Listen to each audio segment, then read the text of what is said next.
وانا يعني اللي هعدل الميله، ولا الهدف اللي انا هكتبه ده هو اللي هيصلح كل الامور فجاه، ولا يعني اللي كتبوا قبل كده اخدوا ايه؟ عمرك مريت بالحاله دي قبل كده؟ لو حصل ومريت بحاجه زي دي في وقت من الاوقات، خليني اقول لك اهلا وسهلا بيك في العالم الحقيقي. وانا عارف ومقدر قد ايه الاحساس ده مر، قد ايه الاحساس ده طالع من لا مبالاه فظيعه نتيجه للظروف اللي انت مريت بيها، ونتيجه للامور اللي انت مريت بيها بشكل ما او اخر، مخلياك مش قادر ان انت تبص لقدام حتى. بس خليني كمان الحقك من ادمان اللامبالاه والعدميه بتاع ان كل المواقف ماشيه عكس ما انت عايز. خليني اقول لك انه لا، انت النهارده تقدر تغير مسار الدفه وتغير مسار المركب كلها وتحرك بيها في اتجاه معين يساعدك ان انت توصل لنتائج مختلفه. تعرف ان الناس اللي بتحط اهداف عندهم قدره 10 اضعاف ان هم ينجحوا اكتر من اللي مش بيحطوا اهداف. تعرف كمان انه 3% بس من اللي عايشين على كوكب الارض هم اللي فاهمين فكره الاهداف، و1% منهم هم بس اللي بيكتبوا اهدافهم على ورقه. طيب هستفيد ايه لما يبقى عندي اهداف؟ عد معايا يا صديقي. هتحسن الوضوح في حياتك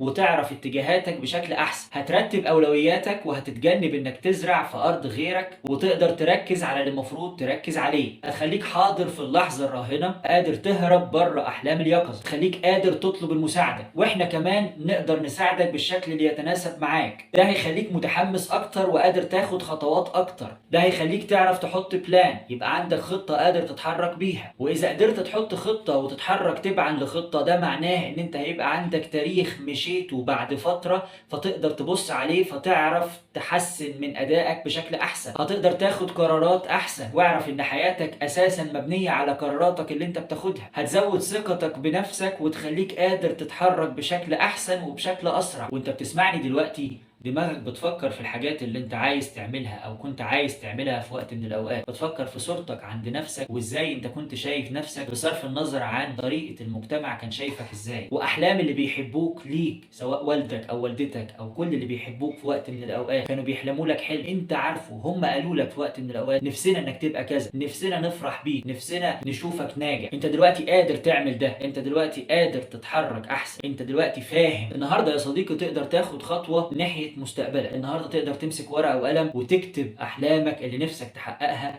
وتشوف صورتك اللي انت نفسك تبقى عليها في وقت من الاوقات. ابعت لي لو محتاج حد يساعدك. النهارده انت متسلح بالمعرفه والفهم. المعرفه انك عارف قوه الاهداف قادره تعمل معاك ايه، الفهم ان انت فاهم وجود الاهداف في حياتك هيساعدك ازاي. لو انت فهمت النهارده انت ليه لازم يبقى عندك اهداف، يبقى انت كسبت وانا كمان كسبت.